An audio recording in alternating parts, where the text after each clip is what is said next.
Allora, un incontro con Confindustria Sardegna Centrale a tutto tondo. Abbiamo parlato non solo di sviluppo del territorio, ma anche di energia, dei nuovi bandi, della necessità di ovviamente avere un tema legato a migliori condizioni di competitività, e quindi davvero è stato un discorso che ha toccato ogni punto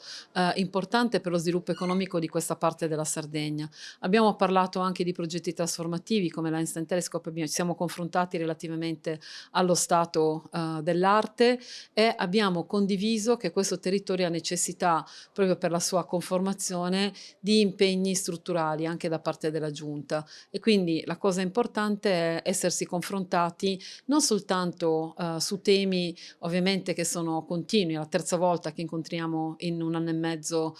Confindustria Sardegna Centrale, ma soprattutto su temi anche di futuro. Abbiamo parlato molto dei giovani, del fatto di poter